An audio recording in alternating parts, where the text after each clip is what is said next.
40 ఏళ్ల స్వతంత్ర భారతంలో ఒక మనిషి బ్రతకలేక చావబోయేదంటే ఆ తప్పు ఎవరితో ఒక్కసారి ఆలోచించండి. అన్నం ఉన్నప్పుడు దొంగతనం చేస్తే శిక్షించండి, జీతం కడుపు నింపినప్పుడు లంచం తీసుకుంటే శిక్షించండి, మొగ్గుడు నపుసోడు కానప్పుడు వ్యభిచారం చేస్తే శిక్షించండి. ఈ దేశం వందే మాత్ర గీతంలో ఉన్న చావటాన్ని ప్రయత్నిస్తే అప్పుడు శిక్షించండి సార్, అప్పుడు శిక్షించండి. మనిషి ఆశతో బ్రతకాలి, ఉన్న అవకాశాన్ని ఆసరా చేసుకుని పెరగాలి. మా జీవితాల్లో మాకంటూ మిగిలింది ఆశ ఒకటే సార్. ఆ ఆశ కూడా మమ్మల్ని మోసం చేస్తే ఎలా సార్ బ్రతకటం? మా సగటు మనిషి బ్రతుకుల్లో పాలవాడి కేకలే సుప్రభాతాలు, రాసిన ప్రామిసులే నోట్లే మరణ శాసనాలు, నమ్ముకున్న నీతి నిజాయితీలే మా చావు కోసం కట్టుకున్న సమాధులు. చెల్లిని పెళ్లి చేయలేక ఎవరితోనైనా లేచిపోతే బాగుండునేమో అన్న నీచమైన ఆలోచనతో నికృష్టమైన ఆశతో బ్రతికిన బ్రోకర్ అన్నయ్యని. కన్నబిడ్డ శవాన్ని చూసి కుళ్ళి కుళ్ళి ఏడుస్తున్న నా భార్య గొంతు నొక్కి చెల్లెలు పెళ్లి చేస్తున్న కషాయం వాటి పెరిగే ధరల మధ్య దరిద్రం తప్ప మరే బ్యాంకు బ్యాలెన్స్ లేని మధ్య తరగతి క్యాపిటలిస్ట్. నీ ఆవేదనను అర్థం చేసుకున్నాను. నీకు బ్రతికే అధికారం ఉంది, కానీ ఆత్మహత్య చేసుకునే హక్కు లేదు. ఎందుకు లేదు సార్? నన్ను పుట్టించింది నా తల్లిదండ్రుల కామం గాని మీ రాజ్యాంగం కాదే. నేను పెరిగింది నా తల్లి పాలతో గాని మీ ప్రణాళికలతో కాదే.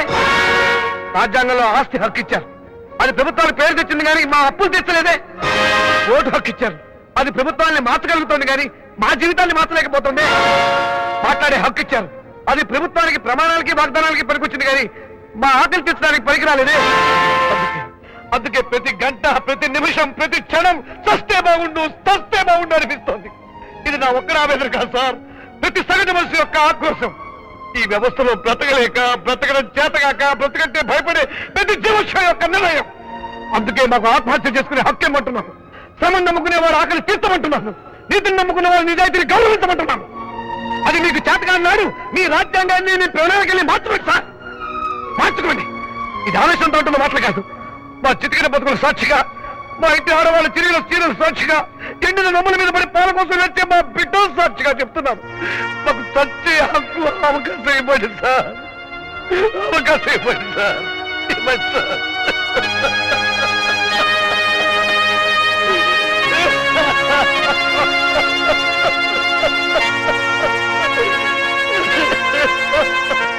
న్యాయ వ్యవస్థ ఏర్పడిన తర్వాత మొదటిసారిగా ఈ కోర్టు గోడలు చెమ్మగిల్లాయి. ఈ న్యాయపీఠ మీద కూర్చున్న నాకు ఆత్మహత్య మీద గౌరవం పెరిగింది. కానీ ఇండియన్ పీనల్ కోడ్లో సెక్షన్స్కే చోట్లేదు. ఇక మనసుకు చోటు ఎక్కడుంటుంది? నీ కథ విన్నాక, నీ ఆక్రోశం చూశాక, నీ కేసుని సానుభూతితో పరిశీలించి నిన్ను వదిలివేస్తున్నాను. మా పొందిలో ప్రాణం ఉండగా అబ్బాయి జరగదు. మీ ప్రాణాలు తీసైనా సరే గుడిసెలు ఖాళీ చేయిస్తావరా? అట్ట చూస్తాను చూడరా.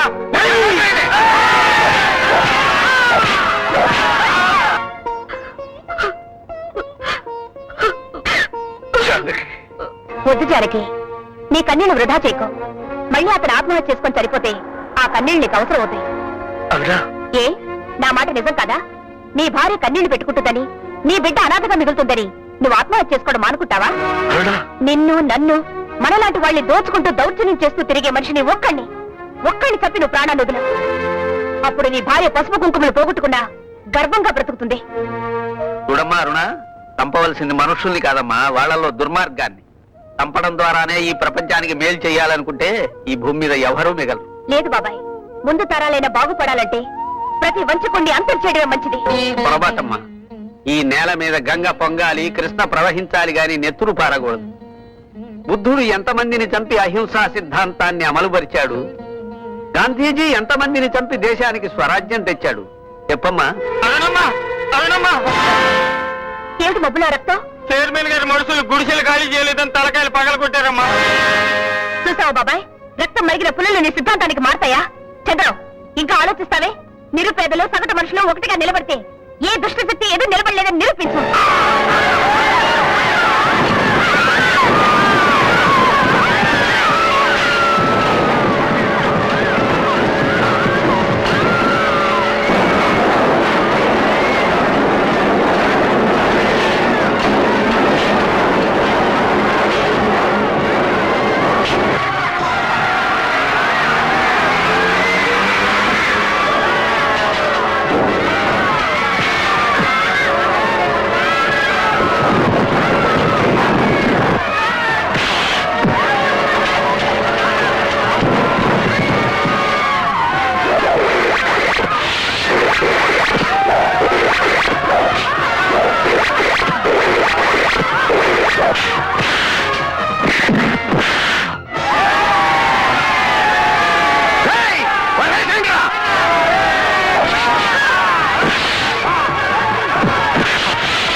చేసిందని జైలు తీసుకెళ్తున్నారు.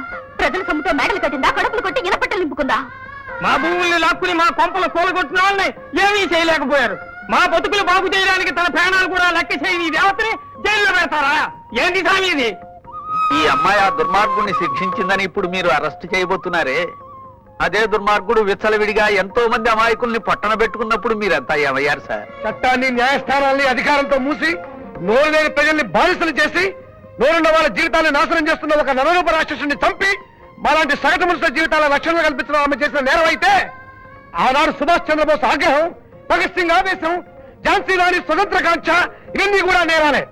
వాటన్నిటికీ మీరే శిక్షణ ఇస్తారో మా అందరికి సమాధానాలు చెప్పి ఆవిడ తీసుకెళ్ళండి, లేదా ఆవిడతో పాటు మాకందరికి సంఖ్యలు వేయండి.